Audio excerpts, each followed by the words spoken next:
오늘 하나님 말씀 증거하겠습니다. 오늘은 암흑의 자리라는 제목을 가지고 하나님 말씀 증거하겠습니다. 벌써 이제 문제부분 마지막 시간인데요. 오늘은 주체성에 관한 문제를 다루려고 합니다. 모든 사람은 주체적으로 그렇게 하품을 하면 어떡해요. 그렇게 시작할 때 하품을 이렇게 하고 하면 굉장히 충격을 받습니다. 제가 오늘은 주체성에 관한 문제를 다루려고 해요. 모든 사람은 주체적으로 살아가고 싶어 합니다. 그렇지만 우리의 삶을 살다 보면 그렇지 못하는 환경이나 그렇지 못하는 자리나 위치에 있다고 생각될 때 위축되고 낙심하고 나아가 우리는 때로는 절망하게도 됩니다. 그러면서 이런 생각이 들어요. 내가 여기 도대체 왜 와 있지? 나는 누구지? 이 자리가 맞나? 이런 질문을 갖게 됩니다. 이러한 상황에 우리가 마주할 때가 있는데 오늘 본문은 이런 우리에게 중요한 질문을 던지고 있습니다. 오늘 본문이 던지는 질문은 두 가지인데 너는 누구냐? 이것과 너의 자리는 어디냐? 이 스토리를 우리에게 이야기하고 있다는 겁니다. 이 시대를 살아가는 사람들의 질문이 사실 그런 것과 비슷할 것 같아요. 나는 누구인가? 내 자리는 어디인가? 학교에 가면, 어린이집에 가면, 저희 회사에 가면 여러분들의 자리가 다 정해져 있죠. 필찬이나 필립이나 필승이가 어린이집에 가면 자리가 정해져 있어요. 신발 놓는 자리부터 앉는 자리까지 다 정해져 있습니다. 그러면 그 자리에서 1년, 2년, 많게는 6년, 7년 이렇게 있다 보면 이런 마음이 들어요. 내가 여기서 이렇게 이거 하려고 여기 있나? 내가 평생 여기서 이렇게 하다가 죽는 거 아닐까? 가정에 들어가면 또 나만의 자리가 있죠. 없는 사람도 있는 것 같아요. 남자들은 잘 가져가니까. 그리고 팬트리, 쓰레기 버리는데 이런 데가 남자들의 자리. 내 자리가 너무 좁게 느껴져요. 그냥 나는 남편으로, 난 돈 버는 사람이지. 난 집안일만 하는 사람이지. 나는 그냥 자식이지. 그래서 사람들이 어떻게 생각하냐면 내 자리를 바꾸고 싶어 합니다. 더 높은 자리, 더 좋은 자리, 더 내가 운신할 폭이 많은 자리로 가고 싶어요. 사업을 따로 시작하고 싶어 합니다. 좋은 학력을 가지고 싶어요. 더 좋은 사람을 만나려고 합니다. 왜냐하면 지금 이 자리가 내 자리 같지 않기 때문이에요. 내 진짜 자리는 어딘가에 있을 것 같은데 그 자리를 내가 찾아서 가야 되겠다. 이 시대가 우리에게 던지는 말이 이와 같다는 겁니다. 너 그 자리에 있는 거 괜찮아? 너 그냥 그런 사람으로 살래? 그러니까 더 올라가야 되지 않겠니? 그래서 우리의 어떤 평생을 나는 누구인가를 찾아 헤매게끔 만든다는 거예요. 근데 이제 답이 나와요. 그거에 대한 병진 형제가 이제 지금 서울에서 일을 하고 있는데 꽤 오랫동안 근무를 했죠. 그래서 이직도 생각하고 딱 그 텀인 것 같아요. 한 5년에서 10년 정도 한 일을 하면 이거 맞나? 라는 그 답이 안 나와요. 내가 당장 이직을 할 수도 없고 또 이직을 한다 해서 지금의 여건과는 또 달라지고 더 좋아지지 않는 상황들이 우리 앞에 펼쳐질 게 너무 선하기 때문에 답이 안 나와요. 과연 이런 상황 속에서 하나님은 우리를 어떤 자리로 인도하기를 원하시는지, 하나님께서 우리에게 보여주시는 그 자리가 뭔지 세 가지로 나눠서 살피도록 하겠습니다. 은혜의 관점으로 함께 나누려고 하는데 첫 번째는 은혜의 갈림길입니다.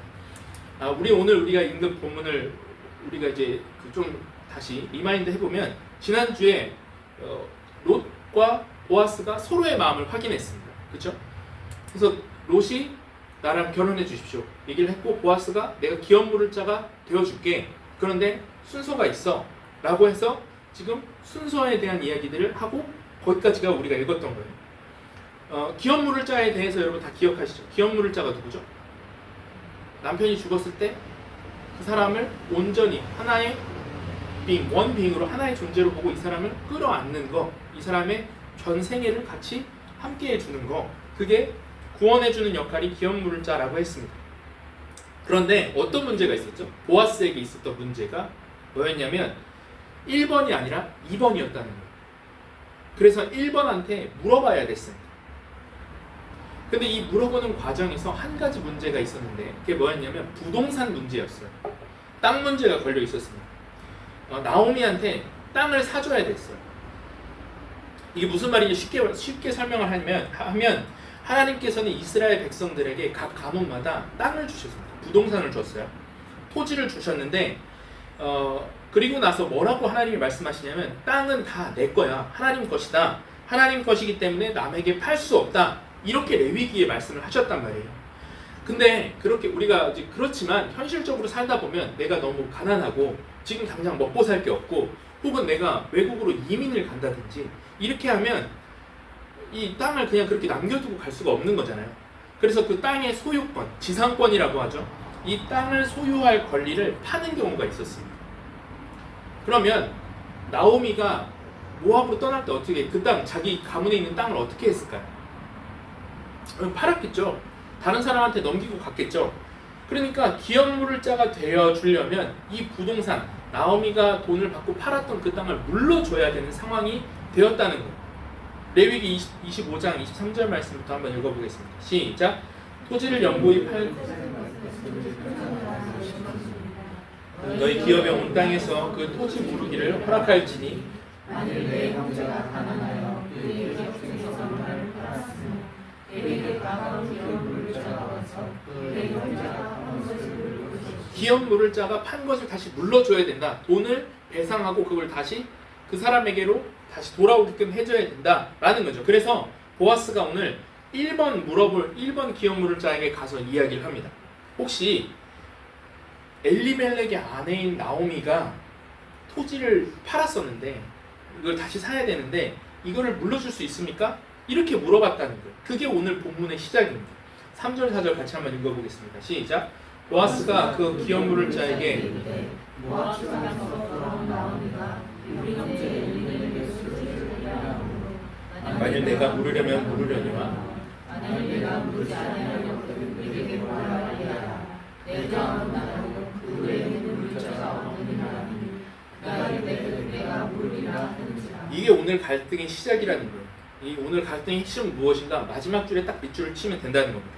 그가 이르되 뭐래요? 내가 물으리라 하는지라. 여러분 한번 보세요. 지금까지 우리 룻기의 러브 스토리가 어떻게 흘러왔죠? 룻과 보아스의 이 러브라인이 지금 만들어진 거잖아요. 룻과 보아스가 이제 사랑하더라. 그런데 보아스가 기업물을 2번이더라. 1번도 있더라. 그러니까 스토리가 이제 어떻게 흘러가야 돼요? 안 모르겠다. 하나님께서 이걸 어떻게 전개해 가셔야 돼요? 룻과 보아스가 결혼하게끔, 보아스가 그걸 물러주고 결혼에 골인하게끔. 그러니까 1번이 당연히 포기하겠지 라고 생각을 해야 되는데 1번에게 당신 땅 사주시겠습니까? 라고 하니까 내가 사줄게, 내가 물러줄게, 내가 기업 물자가 되어줄게, 이렇게 대답하더라는 거예요. 하나님께서 순적하게 이 결혼을 이끄실 줄 알았는데 그게 어떤 상황 때문에 이 주체성이 무너지고 있는 것 같은 그런 일들이 펼쳐진다는 겁니다. 그럼 한번 생각해 봅시다. 여러분, 이 사람이 왜 땅을 사준다 했을까요? 여러분이 한번 투자자 입장에서 한번 생각을 해보세요. 당시 땅은 재산이었고 생명이었어요. 그리고 이스라엘에서는 이 땅의 소유권을 온전히 가지고 오는 게 쉽지 않았습니다. 왜냐하면 땅을 팔지 말라는 법이 있으니까 이거를 가지고 오기가 쉽지 않았어요. 그런데 이 땅을 기업으로 소유한 사람이 지금 나오미만 남았잖아요. 나오미도 나이가 많았습니다. 그리고 엘리멜렉도 죽었어요. 남편도 죽었어요. 그리고 이 남자는 룻이 있었다는 걸 몰랐던 것 같아요. 그럼 한번 투자자 입장에서 내가 여기에서 돈을 좀 주고 그걸 물러준 다음에 그 다음에 이 나오미가 늙어서 죽기까지 조금 부양하고 봉양을 해주고 부양비만 좀 내면 나중에 이 나오미가 죽었을 때 이 땅은 누구께 되는 거예요? 내 거가 되는 거예요. 그거는 내 온전한 소유가 되는 거예요. 너무 좋은 투자처죠. 그래서 오케이, 내가 사겠다, 이렇게 말을 했다는 겁니다. 반대로 이 말을 들었던 보아스는 어땠을까요? 하나님께서 날 인도하신 줄 알았어. 근데 첫 번째 사람이 사겠다라고 이야기하니까 너무 실망스러웠겠죠. 그럼 이제 어떻게 해야 되는가? 이 오디세이아 같은 책 같은 데 보면 사랑 때문에 전쟁도 일으키잖아요, 남자들이. 그러니까 우리 같으면 이제 사랑하는 사람 뺏길 위기잖아. 아내를 뺏길 위기잖아요. 그럼 어떻게 해야 돼요? 잠깐 일로 와봐. 그래서 칼을 배에 딱 들이대면 너 진짜 기업 물을 거야? 기업 물을 거야? 포기해. 이제 보리타자 시즌이었으니까 저기 보리타자 기계 보이냐고. 저게 보리만 가는 게 아니라고. 잘 갈린다고. 포기하라고. 이렇게 위협을 하지 않을까요? 우리는 어떻게 해서든 이거를 못 모르게 할 텐데 보아스는 좀 착했어요. 그래서 그렇게 말하지 않았습니다. 그렇구나, 기업 물을 거구나. 그러면서 이제 나머지 의무를 얘기해 줄게 하고 이야기를 합니다. 땅 문제는 그렇게 해결하면 되고 그 집에 며느리가 하나 있는데 룻이라고, 룻과 결혼해서 후대를 이어주면 돼. 이 말을 듣자마자 1번 물을 자가 표정이 싹 바뀌는 거예요. 뭐? 며느리도 있어? 1번 주자의 목적이 무엇이었습니까? 땅을 통한 이익이었죠. 인터레스트였어요. 그러니까 이 가문을 살리기 위해서는 룻과도 결혼해야 된다는 추가적인 정보를 듣자마자 마음이 확 돌아서더라는 거예요. 왜? 기업을 물으려면 룻과도 결혼을 해야 되고 아이도 낳아야 되고 먹여 살려야 되고 궁극적으로 나중에 그 땅의 소유권이 누구한테 가요? 그 룻이나 룻의 자녀에게 가는 거예요. 그러니까 소유권이 없어지잖아요. 그럼 이게 계산이 안 나온다는 거예요. 그래서 내가 물겠다 실컷 얘기하다 6절 가서 뭐라 하냐면 못 모르겠다 이렇게 얘기를 합니다. 6절 말씀 같이 한번 읽어보겠습니다. 시작. 그 기업 물을 자가 이르되 나를 위하여 부르지 못하노니 내가 물을 것을 내가 물고 나는 물지 못하노라. 나 손해볼까봐 못하겠다. 원어로 하면 내 기업이 망할까봐, 내 기업이 완전 무너질까봐 못하겠다. 여기서 갈라지기 시작했다는 겁니다. 보아스와 이 아무개라는. 오늘 본문이 여기서 아주 중요한 통찰을 주고 있는데 모든 사람의 눈에는 자신의 하나님이 자신에게 온 기회처럼 보인다는 거예요. 다시, 모든 사람의 눈에는 내가 지금 하나님으로 섬기고 있는 그것이 나의 기회로 보이기 시작한다는 거예요. 보아스는 나이가 어느 정도 있는, 나이가 늙은 사람이었습니다. 룻은 가난한 사람이었어요. 결혼할 상황이 좋지 않았습니다. 그런데 이 둘이 하나님께서 이끄셨음을 확신하고 왜 결혼할 수 있었는가? 상황은 다 어려웠고 힘든 부분들이 있었고 맞지 않는 부분들이 있었지만 하나님의 말씀을 지켜가는 가운데 하나님께서 우리를 은혜로 인도하시는 확신이 이들에게 있었어요. 그 영적인 것을 볼 수 있는 눈이 룻과 보아스에게 있었다는 거예요. 그러니까 그 확신이 룻과 보아스에게는 하나님이었고 그것이 하나님이 주신 기회라고 확신했기 때문에 이 결혼을 상황에 따라서 진행한 게 아니라 믿음 안에서 진행해가고 있었다는 거예요. 그래서 보아스는 늙은 사람이었지만 룻의 나이를 넘어섰고 이겨냈고, 보아스 입장에서 룻은 가난한 사람이었지만 그의 가난도 이겨내면서까지 이 인도하심의 길들을 걸어가고 있었다는 겁니다. 그런데 이 기업 물을 자는 어때요? 결혼을 하라고 해도 하지 못하는 이유가 무엇입니까? 이 사람에겐 그게 자신의 하나님, 이익으로 보이지 않았어요. 이 사람의 하나님은 뭐였죠? 이익이었어요. 인터레스트였어요. 이익이 될 때는 그것이 기회로 보였는데 이익이 안 되니까 하나님께서 주신 기회도 잡지 못하더라는 겁니다. 그러므로 오늘 본문에서 바른 주체성이 어떻게 시작되는지를 성경은 우리에게 알려주고 있는데, 바른 주체성을 우리가 바른 주체성이 어떻게 시작이 되는가? 우리는 흔히들 환경적인 요인 때문에 우리가 바르게 주체성을 갖지 못하고 살아가고 있다고 생각을 해요. 난 돈이 없습니다. 나는 그냥 학생이에요. 내 위치가 그렇지 않습니다. 나는 그냥 이렇게 하다 죽을 것만 같아요. 그래서 나는 주체적으로 행동할 수 없습니다. 환경적인 제한이 있고 어떤 내 영역적인 바운더리가 정해져 있습니다. 여러분, 아닙니다. 여러분이 하나님께서 주체적으로 삶을 살아가도록 하게 하실 때, 하나님이 여러분을 주체적으로 살아가도록 만들어 가실 때 하나님께서 우리의 삶에 변화시키는 첫 번째 것이 무엇이냐면, 바른 주체성의 시작은 환경의 변화를 시작시키는 게 아니라 나의 하나님을 바꾸는 눈을 주신다는 거예요. 다시 좀 정리해서, 하나님께서 우리의 삶을 변화시킬, 주체적으로 살아가게끔 하기 위해서 뭘 변화시키냐면 나의 하나님을 바꾸어가게 하신다는 거예요. 언제부터 내가 주체적으로 살면서 하나님이 주신 기회를 볼 수 있는가? 내 눈이 바뀌지 않으면 하나님이 주신 상황과 어떤 여건과 어떤 가정과 어떤 형편도 결코 기회로 보일 수 없다는 거예요. 주체적인 기회를 찾고 계십니까? 내 하나님이 바뀌어야 보이기 시작한다는 거예요. 내 하나님이 바뀌지 않으면 내 눈도 바뀌지 않는다는 거예요.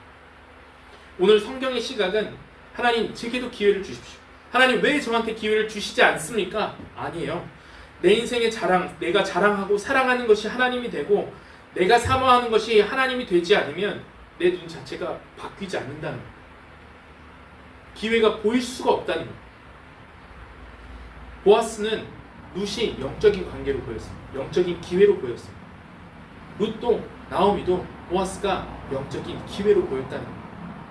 그래서 오늘 1절에 뭐라 하냐면 하나님이 주신 기회를 보지 못하는 사람의 이름을 뭐라고 해요? 아무개라고 해요. 아무개. 저자가 일부러 쓰는 거예요. 아무개라고 써놓는다는 거예요. 1장 말씀입니다. 같이 한번 읽어보겠습니다. 시작.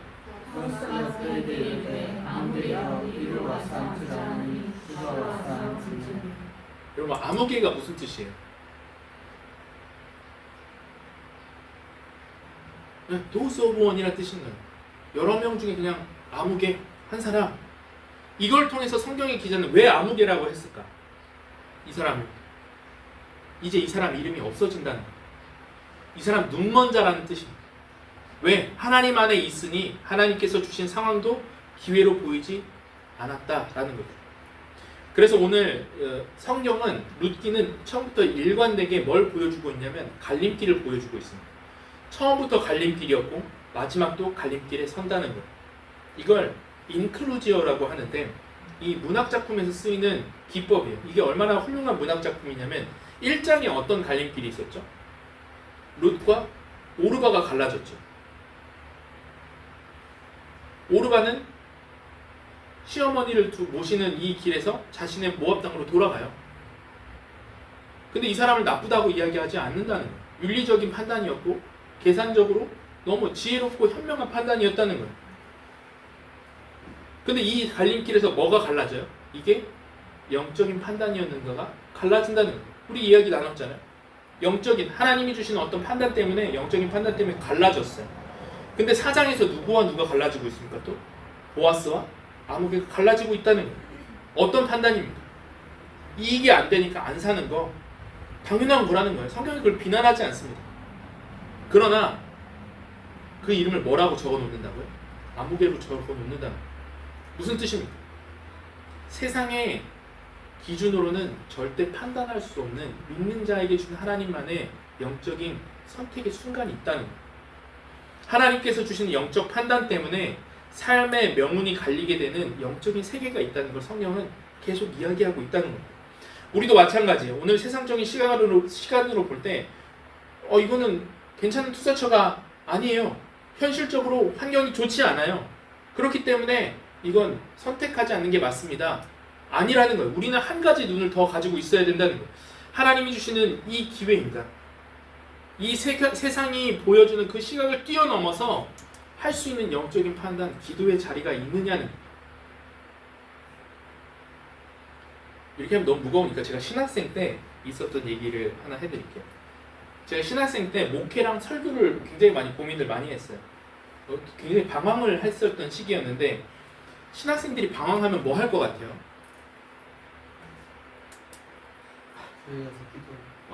네. 그러면 좋은데 교회 가서 기도하면 맞아요. 그거 하나의 방법이죠. 맞아요. 무슨 짓을 하기 시작했냐면 다른 교회를 떠돌기 시작했습니다. 그때쯤 시기였어요. 다른 교회 이런저런 큰 교회도 가보고 작은 교회도 가보고 막 교회를 탐방을 해요. 그래서 그 주변에 있는 큰 교회도 가보고 작은 교회도 가보는데 그때쯤 어떤 생각이 들었냐? 그때가 어떤 시즌이었냐면 사람들이 이제 교회 평행이동에 대한 이야기들이 많이 나오는 시즌이었어요.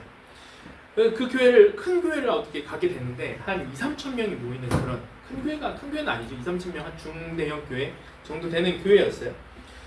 근데 제가 이제 들어가는데 한 여성분 2명이 교회를 알아보시는 분들인가 봐요. 얘기가 많으세요. 지난주에 갔던 그 교회는 별로였다고. 그래 나도 지난주에 갔던 그 교회는 괜찮았는데 근데 시설이 너무 안 좋았다고. 이런 얘기를 두 분이서 이렇게 우연찮게 그 교회에서 만났나 봐요. 이 두 분이. 그래서 막 얘기를 하고 있는 거예요. 그래서 이 교회는 오니까 여기는 건물도 뭐 이런 게 좋고 카페도 있고 막 두 명이 막 얘기를 해요. 그러면서 예배를 드리는데 그 예배 가운데 문득 하나님이 저한테 기회를 주시는구나 라는 생각이 확 들어오는 거예요. 거기가 한 3,000명 정도 모이는 교회였는데 담임 목사님이 나와서 설교를 하실 거 아니에요. 담임 목사님이었는지 아닌지는 잘 모르겠어요. 근데 나이가 지긋한 목사님이 설교를 하시는데 제가 이제 사역을 준비하고 신학생이니까 속으로 설교를 들으면서 내가 설교를 하고 저렇게 안 할 것 같은데 저런 식으로 설교해도 되나? 막 이런 마음이 막 드는 거예요. 그럴 수 있죠. 아닌가? 내가 나쁜 놈인가? 그럴 수 있잖아요. 그럴 수 있잖아요. 여러분들도 제 설교 들으면서 저는 목사님 저렇게 얘기하시지? 이렇게 하시잖아요, 다들. 그렇죠? 근데 그 반응 속에 사람들이 어떻게 결론을 내리냐면 그래서 우리 교회 별로라는 거예요. 그래서 소망이 없다는 거예요. 근데 하나님이 제 눈을 열어주셨는지 그게 어떻게 보이냐면 기회로 보이는 거예요. 감사하다. 그 정도 하시는 분도 이렇게 그렇게 설교하시는 분도 이렇게 3,000명이나 이렇게 모여놓고 이런 사역을 한결같이 생기는 분이라면 내가 조금만 더 열심히 하면 나에게도 기회가 있겠다. 저는 이렇게 해석이 되는 거예요. 그래서 너무 그 교회에서 은혜를 받고 돌아왔어요. 위축되고 그래서 학교에 있으면서 위축되고 제가 보잘것없다 느껴질 때마다 그 교회 가서 소망을 얻고 막 돌아오는 거예요. 여러분 보세요. 같은 자리에 있어도 누군가는 비판함이 보이고 누군가는 기회가 보입니다. 같은 만남 속에 있어도 누구는 손해로 보이고 누구는 하나님의 인도하심으로 보여요. 무엇이 그 차이를 만들까요? 내 하나님이 누구인가? 내 하나님이 누구인가? 이거라는 거. 이 차이라는 거. 내 하나님이 이익이면 내 눈앞에 이익만 보입니다. 내 하나님이 사람들의 평가면 내 눈앞에는 사람들의 평가만 보여요. 그러나 내가 하나님을 사랑하면 그제야 하나님께서 주시는 기회들이 보이기 시작한다는 거예요. 여러분 삶이 어디에서 갈라지냐면 투다처냐 아니냐, 이익이 되느냐 아니냐 아니에요. 하나님을 사랑하는 마음이 식었으면 나도 아몬개처럼 눈먼 자로 그 기회를 언제든지 놓쳐버릴 수 있다는 겁니다. 이 갈림길을 오늘 성경이 경고하고 있는 거예요. 여러분 하나님이 좋아지십니까? 하나님과 가까운 시간들을 가지고 계십니까? 하나님이 좋아지면 하나님께서 주시는 기회가 여러분 눈에 들어올 거예요. 그것을 잡아야 된다는 겁니다. 오늘 첫 번째로 그걸 보여주고 있다는 겁니다. 두 번째 살펴볼 것은 은혜의 역전인데 이 두 번째 대지에 살펴볼 게 오늘 첫 번째 문제 제기와 같습니다. 이 땅을 살아가는 많은 사람들이 지금 고민하고 있는 게 뭐냐면 내가 아무리 하나님께서 은혜를 주셔도 내 삶의 처지가 쉽게 변하지 않는다는 거예요. 예수를 믿었어요. 내가 그리고 직장에 갔습니다. 직장에 가면 갑자기 사장이 됩니까? 여전히 나는 대리고 여전히 과장이고 여전히 내 사업처는 똑같잖아요. 예수님 믿었어요. 학교에 갔습니다. 그럼 갑자기 공부가 잘 돼요? 그런 사람 있잖아요. 시험을 두고 늦게까지 철야 와서 하나님 지혜 달라고 구하는 기도로 구하는 사람. 시험을 과연 잘 볼까요? 좀 그렇지만 저희가 이제 신학생 때 우스갯소리로 하나님도 시험 앞에서 힘을 못 쓴다 뭐 이런 얘기로 막 얘기를 했었는데 공부해야죠. 하나님을 믿는다고 갑자기 엘리트가 되는 게 아니라는 거예요. 거기에서 영향을 미치는 사람, 거기에서 좋은 일들을 하는 사람, 그런 사람들은 다 따로 있는 것 같고 나는 그냥 소시민 같다는 느낌들이 많이 든다는 거예요. 그러니까 주체적으로 내가 살아갈 수 없는 환경이 있다. 이런 압박감이 생기니까 나는 그냥 내 일만 하고 일한 만큼만 받는 사람이지. 이렇게 한 20년 먹으면 얼마나 먹을까? 내 인생은 그냥 거기까지 그렇게 살다 끝나겠지. 이렇게만 생각을 하는 거예요. 이 주체성에 손상을 입는 거죠. 그런데 오늘 본문이 그 문제를 다루고 있는데 여러분 보세요. 보아스랑 룻이 결혼을 했습니다. 누가 가난했죠? 네, 룻이 가난했죠. 그러면 룻의 입장에서 생각해 보세요. 결혼은 잘 했지만 어떤 느낌이 들어요? 나는 가난하니까 우리 집안은 가진 게 별로 없으니까 보아스랑 결혼해서 그냥 이 집에서 이렇게 집안일만 하다 끝나겠구나. 평생 이렇게 도움만 받다가 내 인생 끝나겠지. 이렇게 생각할 수 있잖아요. 근데 오늘 성경은 뭐라 그러냐? 그렇게 나는 제 역할을 할 수가 없습니다. 주체적으로 살아갈 수 없습니다. 라고 생각하는 사람의 시각을 바꿔주고 있다는 거예요. 하나님의 은혜는 누구를 통해서 주시는가? 보아스를 통해서 주시는 게 아니라 은혜만 받을 수밖에 없다고 느껴지는 그런 처지에 있는 사람, 뭔가 남 밑에서 빌붙어서 있는 것 같은 그 사람을 통해서 하나님이 은혜를 다른 사람에게 끼치게끔 하시더라는 거예요. 그 역전이 일어나고 있다는 겁니다. 룻을 통해서 역전이 일어나고 나오미를 통해서 역전이 일어난다라는 게 두 가지인데 첫 번째로 룻을 통해서 역전이 일어납니다. 오늘 보아스가 룻이 결혼을 했는데 아무것도 없는 집안을 끌어안아준 사람이 보아스잖아요. 그럼 룻과 보아스 중에 누가 더 아까울까요? 보아스. 반대로 얘기를 해볼까요? 보아스는 나이가 많잖아요. 이거 한번 또 남자분들과 여자분들이 이제 의견이 갈릴 수 있는데, 보아스는 돈이 좀 있었지만 나이가 좀 많잖아요. 근데 룻은 젊은 여자였잖아요. 누가 더 아까워요? 한번 우리 거수해볼까요? 나는 룻이 더 아까운 것 같다. 안 드는 사람은 앞에 나와서 특손을 시킬 거예요. 아니다, 나는 보아스가 아까운 것 같다. 아니다, 난 룻이 아까운 것 같다. 아무도 안 아까워. 뭐야, 그럼 왜 어떻게 모르겠어요? 똑같다. 둘 비슷비슷하다. 서로 없는 거 다 보완해준다. 어디까지 했는지 까먹었네. 그런데 성경이 뭐라 이야기하냐면 룻 때문에 보아스 가문이 잘 될 거야, 이렇게 얘기를 한다는 거예요. 룻을 계속 이렇게 높여주고 있어요. 11절 12절 말씀을 같이 읽어보겠습니다. 시작. 성내에 있는 모든 백성과 장로들이 이르되 우리가 증인이 되나니 여호와께서 내 집에 들어가는 여인으로 이스라엘의 집을 세운 라헬과 레아 두 사람과 같게 하시고 내가 에브랏에서 유력하고 베들레헴에서 유명하게 하시기를 원하며 12절 같이 여호와께서 이 여자로 말미암아 내게 상속자를 주사 내 집이 다말이 유다에게 낳아준 하니라. 이제 룻기의 마지막 장이니까 이 이제 헤세드를 베풀어준 보아스의 이야기가 나와야 되는데 룻기 4장에는 남자 이야기가 1도 안 나옵니다. 하나도 나오지 않아요. 여자 이야기밖에 안 나와요. 성경은 남성 중심적이지 않습니까? 아니라는 거예요. 4장을 보십시오. 여자 얘기밖에 안 나옵니다. 지금 보아스 때문에 룻이 살았다 이야기하고 끝날 줄 알았는데 마지막에 지금 어떤 은혜의 역전이 펼쳐지느냐, 룻 때문에 보아스가 살 것이다. 보아스가 룻을 살렸다고 생각하지만 하나님이 일하시는 방법이 무엇인가? 그 집 안에 들어간 가난한 룻 때문에 보아스의 가정이 살아날 거야. 반대로 얘기하고 있다는 거예요. 우리가 하나님 앞에서 회심하고 살긴 했지만 이 땅에서 누군가에게 우리는 은혜를 받으며 도움을 받으며 이 위치에서 나는 벗어날 수 없는 존재라고 생각하시는 분이 계십니까? 여러분 오늘 기억하십시오. 내가 아직 말단 직원이고 나는 아직 학생이고 나는 우리 집에서 그냥 일만 하는 사람 같고 누군가의 도움을 받고 살아갈 수밖에 없는 상황이라고 생각할지 모르지만 우리가 그럼에도 하나님 앞에서 당당하게 신앙생활하고 당당하게 우리의 삶을 살아갈 수 있는 은혜가 무엇인가? 하나님은 우리의 삶을, 그런 우리의 삶을 통해서 그 사람에게 은혜 끼치기를 원하신다는 거예요. 그런 우리의 삶을 통해서 끼칠 수 있는 은혜를 준비해 놓으셨다는 거예요. 그래서 그 사회나 그 가정이나 그 집단을 살리시는 은혜의 역전을 우리에게 늘 보여주시고 그 길을 걷게 하신다는 겁니다. 지금 낮은 위치나 불안정한 위치에 계십니까? 여러분들을 통해서 여러분의 회사 안에 하나님 나라가 펼쳐질 거예요. 여러분 말단 직원이세요? 여러분들을 통해서 여러분들의 회사가 복받을 거예요. 여러분들을 통해서 여러분들의 가정에 하나님의 뜻이 펼쳐질 겁니다. 여러분들을 통해서 그곳에 하나님의 은혜가 흘러 들어갈 거예요. 꼭 사장이 되어야만, 꼭 사업을 해야만 주체적인 사람으로 내가 하나님의 뜻을 펼칠 수 있다? 아니라는 거예요. 교회에서도 꼭 그렇게 생각해요. 왜냐하면 작은 교회를 돕고 싶은데 목사님 제가 무슨 돈이 있어야 헌금을 하죠. 제가 나이를 먹고 이런 역할을 하는 게 참 어렵습니다. 아니라는 거예요. 여러분 우리 교회도 보세요. 우리 교회도 마찬가지. 이재희 집사님은 어린이 예배 지금 계속 준비하고 있죠. 저랑 병진 형제, 진실자매님 이분들을 통해서 찬양을 우리가 은혜를 나누잖아요.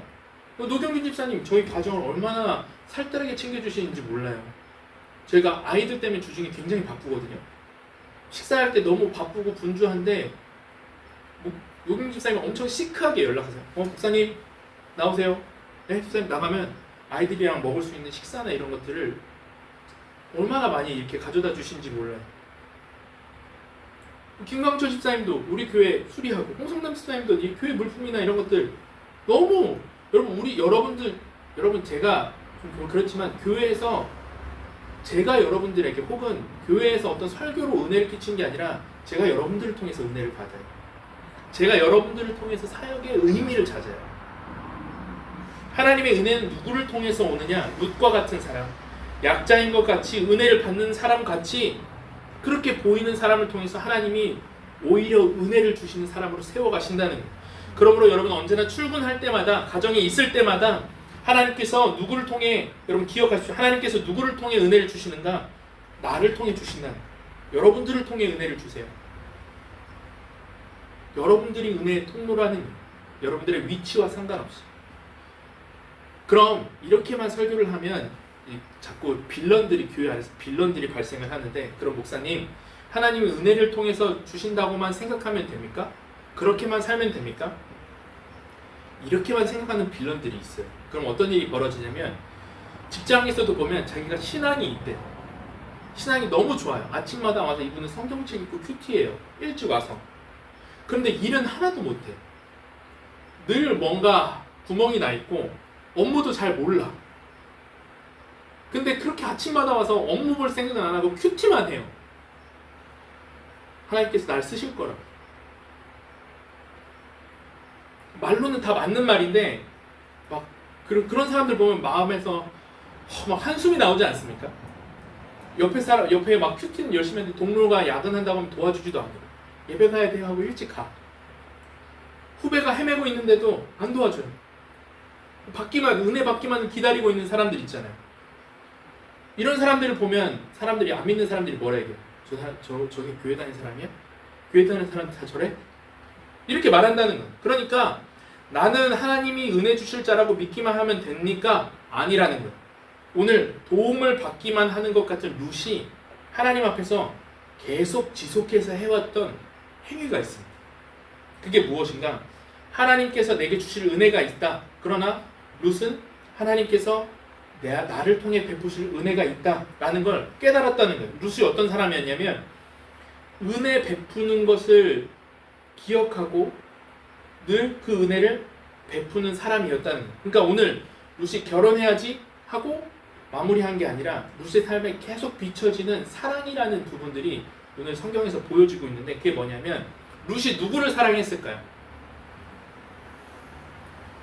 오늘 룻이 누구를 사랑했을까요?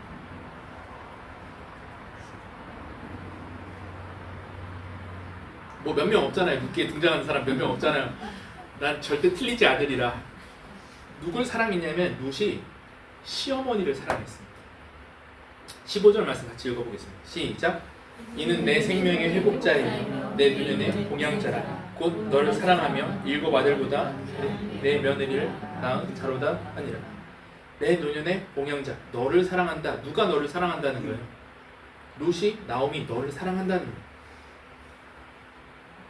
그러므로 보면 룻이 러브스토리인데 1장부터 4장까지 사랑한다는 단어가 한 번도 안 나와요. 이 사랑한다는 단어가 딱 여기 15절에 딱 나오는데, 그 단어가 누구를 사랑한다 얘기해요? 룻이 보아스를? 아니라는 거예요. 룻이 시어머니를 사랑한대요. 너를 사랑했던 자, 그 사람이 가난하고, 그 사람이 위치가 불안정했고, 그 사람이 이방인이었고, 그 사람이 누군가의 도움을 받을 수밖에 없는 사람이었지만, 그 사람이 했던 일이 뭐라고요? 시어머니를 사랑하는 거예요. 시어머니가 정말 잘 되기를 바랬다는 거예요. 그러므로 여러분 기억하십시오. 여러분들 우리에게 은혜가 필요합니다. 은혜 받아야 돼요. 기도하면서 하나님 내게 은혜 주시기를 원합니다. 우리가 기대해야죠. 하나님께서 여러 사람과 상황을 통해서 여러분들에게 은혜를 주실 겁니다. 그러나 거기에서 우리가 기억해야 되는 게 뭐냐면, 나는 언제나 은혜를 받기만 하는 존재가 아니라 어느 상황에서든 은혜를 주는 걸 기억해야 된다는 거예요. 나는 은혜 받는 자임과 동시에 내가 베풀 은혜가 있다는 걸 기억하십시오. 룻의 관심사는 모압 땅에서부터 1장에서부터 여전히 나오미에게 있었습니다. 만약에 여러분 이 시대 같으면 어떨까요? 오늘날 우리가 살아가는 이 시대에 만약에 SNS에 가난한 이방 여자가 시어머니를 봉양하느라 들에서 이삭 주는 이야기가 올라왔어요. 그러면 댓글에 어떻게 달릴 것 같아요? 시어머니는 안에서 있고 이제 외국인 여기 며느리가 뼈 파지게 어디서 설거지해서 이렇게 돈으로 봉양하는 거 나오면 불쌍하다 이런 댓글도 달리겠지만, 야 이거 헬조선이다, 뭐 당장 도망가라, 뭐 너의 나라로 돌아가서 어머니랑 살아라, 이런 얘기로 달리지 않겠어요? 우리 시대는 그렇게 가르쳐요. 네가 약자라면 네 권리부터 챙겨. 네가 약자라면 스스로 너를 보호하는 법을 배워. 투쟁하고 그거 지켜야 돼. 물론 그런 것들이 필요한 자리가 있죠. 그러나 성경이 보여주는 인생의 역전은 거기에 있지 않다는 거예요. 룻은 가난했습니다. 약자였습니다. 룻은 받아야 될 사람이었어요. 그런데 룻의 마음에 평생 품고 있었던 것이 무엇인가? 내가 받는 걸 품고 있던 게 아니라 내가 시어머니에게 베풀 사랑을 품고 있었다는 거예요. 가난한 자가 베풀 은혜가 있다는 걸 룻이 기억하고 있었다는 겁니다. 이게 우리의 삶에 성경이 주는 역전의 기회라는 거예요. 여러분 이거 지속하고 계십니까? 내가 지금 조금 부족하지만 내 경제적 형편이 여의치 않지만 시간이 별로 없지만 내가 챙기는 사람, 내가 돕고 있는 어떤 사람, 내가 살피는 직원, 내가 살피고 있는 아이, 거기에 그게 있냐는 거예요. 거기에 더 집중해야 된다는 겁니다. 두 번째는 나오미를 통한 역전도 보여주는데 이쯤 되면 이제 룻의 이야기가 끝났으니까 보아스의 얘기가 나와야 되는데 반대로 누구 얘기가 나오냐면 나오미 얘기가 나와요. 14절 16절 같이 한번 읽어보겠습니다. 시작. 여인들이 나오미에게 이르되 찬송할지로다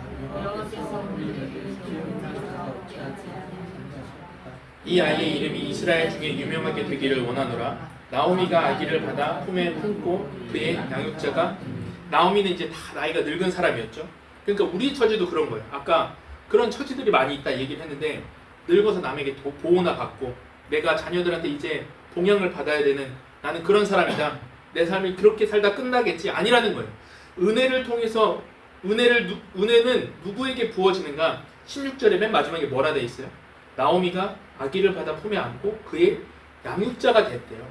새로운 사명이 부어졌습니다. 나오미를 통해 그의 자녀들이 잘 자라나게 될 거라는 거예요.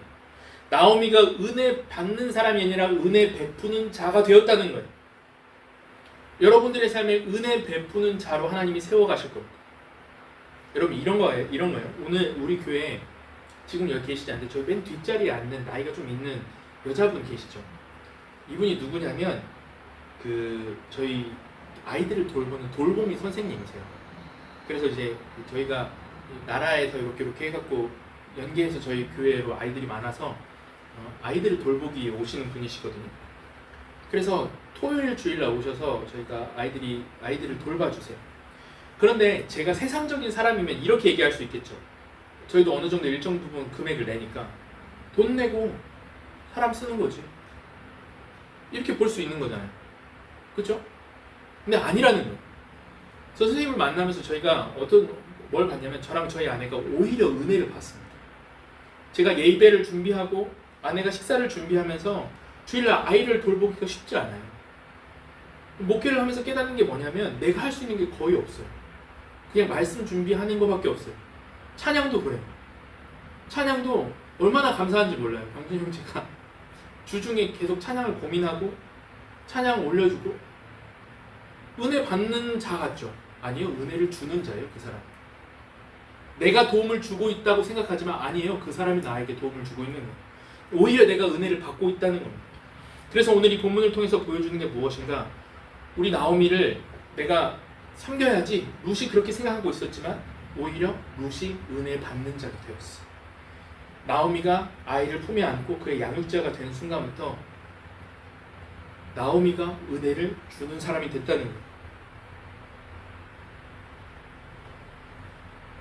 그런데 이 가운데에서 나오미도 똑같은 생각을 하고 있었습니다. 이 마음이 굉장히 중요한데 나오미가 어떤 생각을 했냐면 나오미는 항상 룻에게 미안한 마음과 잘 되고 싶은 기도의 제목이 있었다 했잖아요. 그 마음이 동시에 있었다는 거예요. 3장 1절에 이렇게 되어 있습니다. 같이 읽어보겠습니다. 시작. 룻의 시어머니 나오미가 그에게 이르되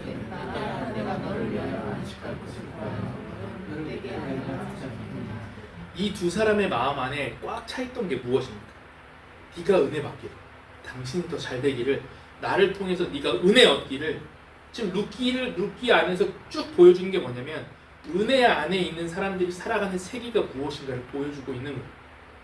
여러분 그래서 기억하십시오. 내가 은혜를 베풀어 주는 거야 라고 생각하는 자리에 교만이 있고 내가 도움을 준다고 하는 그 자리에 착각이 있다는 거예요. 여러분 말해보겠습니다. 뭐 이런 거죠. 내가 시어머니를 섬긴다고 생각하지만 이 시어머니를 통해 내게 은혜 베푸실 주님이 그 안에 숨어 있다고 생각하는 거예요. 좀 바꿔볼게요. 여러분 고객을 상대하고 계시죠? 어린이들을 상대하고 계시죠? 내가 고객들한테 서비스를 제공하고 있다고 생각하지 않습니까? 그렇지 않다는 거예요. 고객을 통해서 나를 다루시고 고객을 통해서 내게 은혜 베푸실 하나님의 뜻이 고객과의 관계 안에 숨어 있다는 거예요. 학생들을 가르치고 계십니까? 학생한테 내가 좋은 가르침을 주는 거지 내가 돈 그만큼 정당한 대가를 받는 거지 착각이라는 거예요. 학생을 통해서 나를 가르치시고 학생을 통해서 나를 보게 하시는 하나님의 은혜가 그 관계 안에 숨어 있다는 거예요. 목사도 마찬가지죠. 내가 일주일 동안 이렇게 준비하고 신방하고 하면서 내가 성도들 섬기는 거지 착각이라는 거예요. 성도를 통해서 제 목회를 배우게 하시고 성도를 통해서 나를 가르치시는 주님의 은혜가 얼마나 큰지 모르는 거예요. 그걸 깨닫지 못하면 우리는 언제나 은혜 받는 순간 교만해질 거예요. 은혜를 주면서도 우리는 교만해질 겁니다. 은혜의 세계가 얼마나 신비한지 오늘 그것을 보여주고 있다는 겁니다. 룻기는 그래서 오늘 은혜의 역전이 일어날 것이다. 은혜는 하나님이 주시는 거야. 그 안에서 어떻게 할래를 우리한테 도전하고 있다는 거죠. 마지막 세 번째 은혜의 구매입니다. 오늘 이 스토리의 마지막 부분인데 이 스토리의 갈림길 속에 우리가 깨닫게 되는 것이 무엇인가 성경은 우리에게 질문하고 있어요. 너는 그러면 누구냐? 오늘 갈라졌죠. 보아스와 아무개가 갈라졌어. 그런데 이 갈림길 앞에서 정확하게 무엇 앞에 갈라지느냐? 5절 말씀입니다. 함께 읽어보겠습니다. 시작. 보아스가 이르되 내가 나와의 손에서 그 밭을 사는 날에 그 죽은 자의 아내 모압 여인 룻도 사서 그 죽은 자의 기업을 그의 이름으로 세워야 할지니라 하니 룻을 뭐라고 칭하냐면 죽은 자의 아내라는 거예요. 그 인생이 죽었다는 거예요.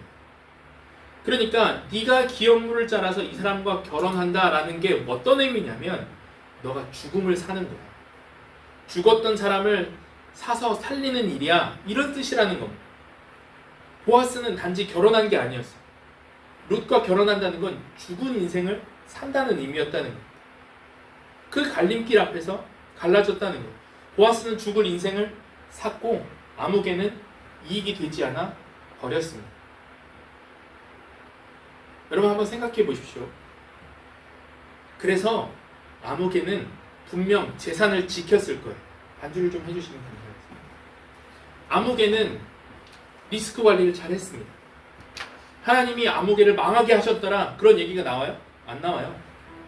분명히 투자의 관점에서 이거는 안 될 투자니까 안 했다고요. 죽을 인생을 사는 일이 여러분 어떻게 우리에게 이익이 되겠습니까? 손해죠. 리스크죠. 그러니까 아무개는 평생 그렇게 살면서 재산을 지켰을 겁니다. 리스크 관리 잘했죠. 계속 그렇게 살았을 거예요. 연속되는 인생의 갈림길 앞에서 망하지 않기 위해서 손해보지 않기 위해서 죽은 인생을 살아고 도전되는 그런 일이 올 때마다 머뭇거리고 비껴가고 그 인생은 큰 문제 없이 부유하게 살았을 겁니다.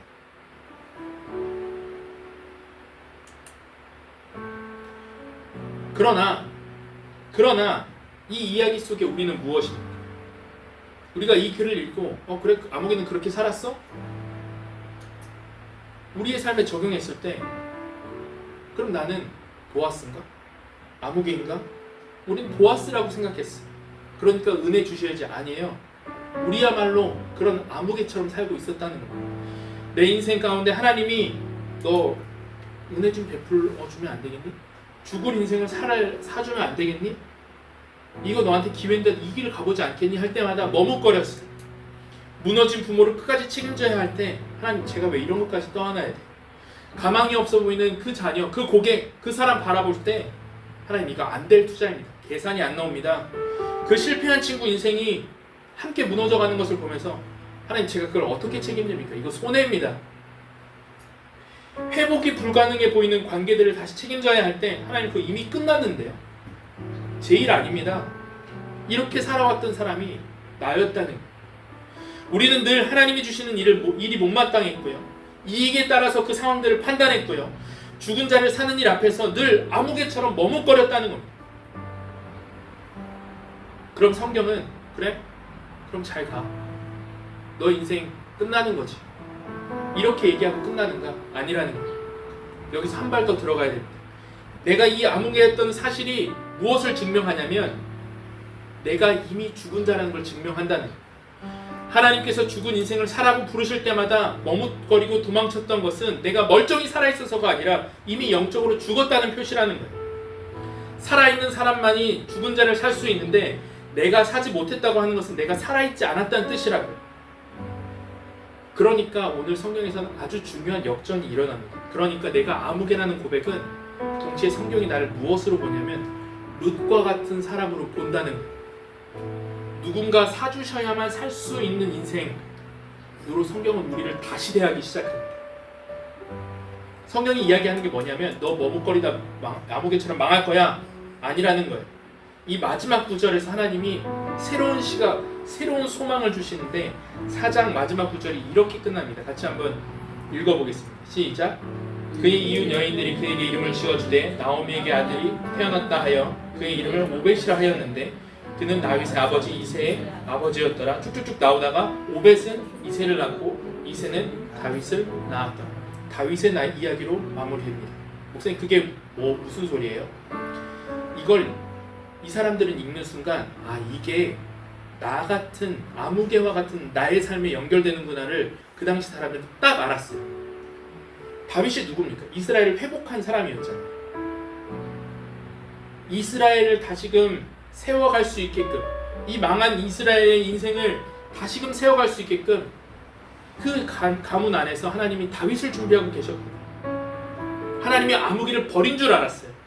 죽은 자를 사기를 거부했던 우리를 버리신 줄 알았습니다. 룻과 보아스가 행복하게 사는 그냥 그런 이야기인 줄 알았어요. 아니라는 거예요. 성경이 마지막에 오늘 룻기의 마지막에 보여주는 게 어디로 연결되느냐? 죽음을 사는 일 앞에서 늘 도망쳤던 그 아무개 우리를 향해서 하나님이 너에 관한 은혜도 이미 예비해 두셨어. 너의 삶에 다시금 다윗을 통하여 쫓아갈 거야. 다윗은 이 계보를 통해서 쫓아가고 이 계보 안에 예수 그리스도까지 우리 안에 연결되게끔 하신다는 거예요. 은혜 안에 살지 못한 자에게 예비한 은혜가 있음을 더 확장시켜서 우리의 삶을 그 안으로 초대하고 있다는 겁니다. 그럼 우리에게 마지막 질문이 남아요. 하나님 그래서 내게 어떤 은혜를 주실 겁니까? 여기서 우리는 보아스가 주셨던 5절의 말씀이 우리에게 다시 살아납니다. 5절에 보아스가 한 일이 죽을 인생을 사서 살리는 일이었어요. 보아스가 그 일 한 번 했다고 끝난 게 아니었어요.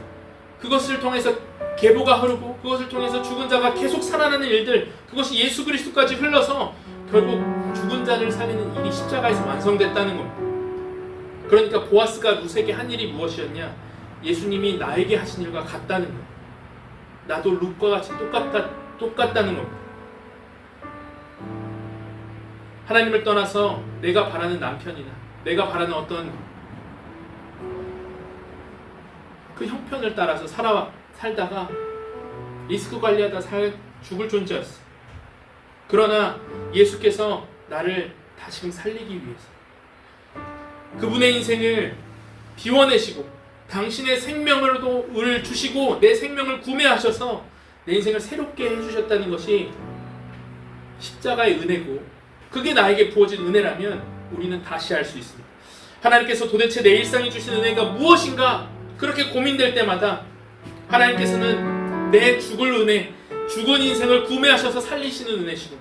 이 은혜가 내 삶에 흐르고 있다면, 내 영적인 상태를 주님께서 다시 살리고 거듭난 존재로 바꾸셨다면 우리의 삶에 당면하는 그 죽을 것 같은 환경, 그 앞에서 우리는 다시 해석할 수 있습니다. 하나님 왜 좋은 걸 주시지 않습니까? 은혜 주신다더니 왜 합격하지 않게 하십니까? 은혜 주신다더니 왜 좋은 사람 만나지 못하게 하십니까?